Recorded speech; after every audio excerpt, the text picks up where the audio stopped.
decided that in order to add more value to my earlier presentation of 2 weeks ago, I will actually take you through a photo stream of my journey and my 4-day Inca trail. Yay! Heard all about it. I guess it's time to see the proof. So as I said, we were woken up at 5 in the morning. We were put on this little van and driven to kilometer 82, which is the beginning of the Inca trail. And this is what you see out of your van. There's a lot of mountains and a lot of different colors.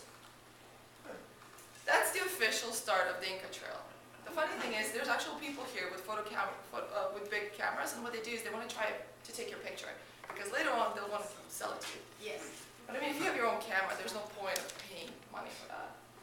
So that's the kilometer 82, and that's the official start. This is the first checkpoint. Oh, I apologize. This is the first checkpoint. And at the first checkpoint, you have to make sure that you have your Inca Trail license with you, as well as your ticket. Thank you so much.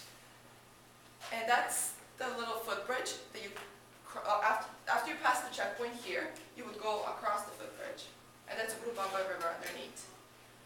So off you go, and this is the first thing you see at the beginning of your 4-day trip, and it's steep climb up top. And believe me, you feel the altitude sickness right about here. That's actually a view of Sacred Valley. And that's Urubamba River going through it. And in the background you can see some of these mountains are actually snow-capped, but they're really hidden in a fog. Oops, that's not. So this is the first thing we saw along our way. So we're really excited coming along. And about 2 minutes after this picture was taken, Felipe sprained his ankle, because we weren't really paying attention where you're going, and the road is obviously not paved. So you're there, and you're taking pictures, but accidents happen.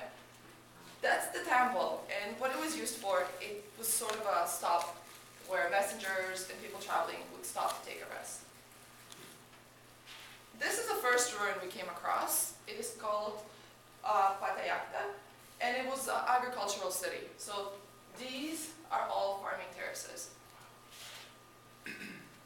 Some of the road was steep. There were parts of the road that were not so steep. And I really want to take this picture because It looks frightening. because we did not have any ice, and this is ice, really ice water coming from the Andes, and this is snow melting that creates these streams. So I made Felipe ice his ankle in it, and I just wanted to zoom in on how pleasant that experience. And actually, an original Felipe quote is, "Only real men can do this." And that's actually where we spent the first night. And that's pretty much where we spent the remaining 3 nights. And these are little 2 sinks that we had. We used to wash our face and our hands.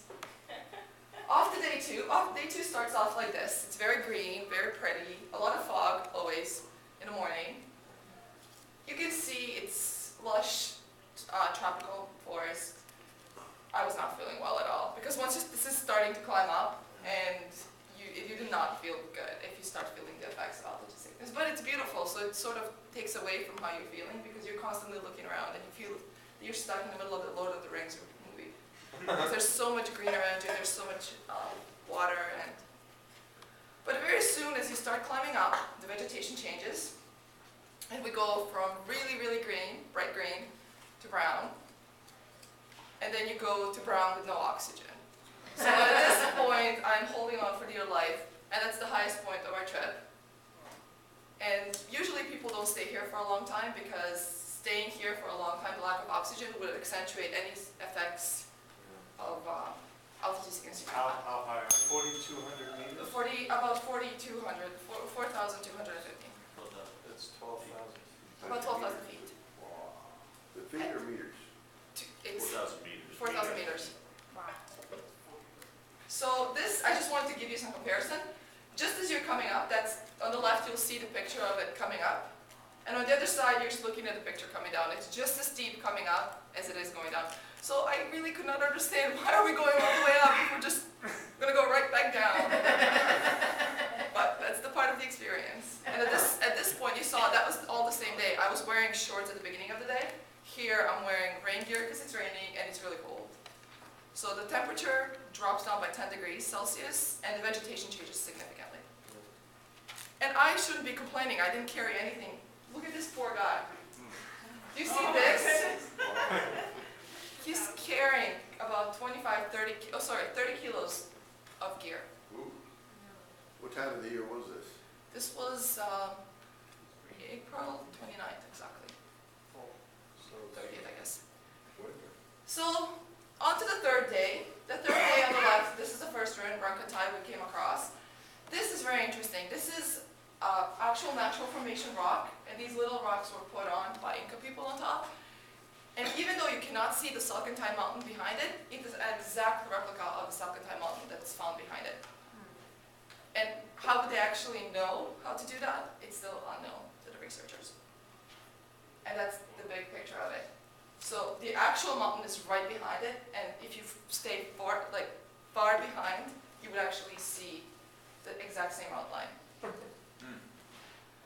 Some of the beautiful flowers we came across, we didn't really notice any at first because we were too busy looking around.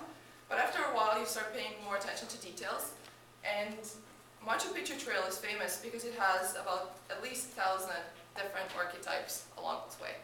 We found several, but I picked the pictures of the pretty ones. That's a green lagoon in the background, and there were a lot of trees containing these little flowers that I have no idea what they are, but I like them, so I took a picture of it. Onto it, it continues. So once on your way down, again, you're back to Lord of the Rings zone because you're in a mountain tropical zone. And this is, I really particularly like this picture because it looks like a winding staircase, and all of these are actual rocks laid by people. I mean, I find it hard at 29 years old to walk down these. I cannot even imagine that a couple hundred years ago, people carried rocks to this place that was nothing there and laid them. It's absolutely astonishing. That's another ruin that not many people end up seeing, and it's on the way to the camp of the third day, and most people just skip this ruin because it's an extra 45-minute walk hike. And it's a shame because it's the biggest ruin along the trip besides Machu Picchu. And it was also, just like Machu Picchu, used as, for both agricultural purposes, and it was a city center. For today, I took a picture to the left earlier in the morning, and then about 20 minutes later, so you can see the sun coming out. Again, the first thing in the morning you see is a bunch of mountains with clouds around them. This is a picture taken from the sun gate. So after about an hour and 45 minutes hiking on a fourth day, you would come to this sun gate. And in the background, you would see Machu Picchu. To the left, it's Machu Picchu Mountain, which means Old Mountain. And to the right, you'll see Huayna Picchu Mountain, which means Young Mountain. And I will show you another picture of Machu Picchu from the top of here. Because once you get to Machu Picchu, you have an option of hiking this mountain again. And it's really steep and slippery, but if you do, you have a beautiful view. So that's Sungate from coming closer, and that's a view of Machu Picchu from Sungate, and this is Machu Picchu, sort of a same view, but now closer. And this little thing here is the one here. Okay, so we asked somebody to take a picture of us with Machu Picchu from the top of that mountain that I just showed you, and this is what they came up with. Luckily, we found somebody else that knew what they were doing. But I mean, that could have been, I could have said, oh, this is a Machu Picchu, and you'd be like, really? It's a good picture of y'all, though. So that's a picture of us from the top of that mountain that I showed you, looking out to Machu Picchu. And then again, the obligatory tourist shot from a spot where everybody else takes a Machu Picchu picture. And that's this. A couple of other things. That's the temple with 3 windows. And those are the farming terraces to the left. And we have the city to the right. So this is the agricultural center. And this was sort of an urban center. And I think I just put some more pictures. That's the Temple of the Sun. And that's below the Temple of the Sun where people used to be buried. And that's it. That's my view of Machu Picchu. I hope you enjoyed my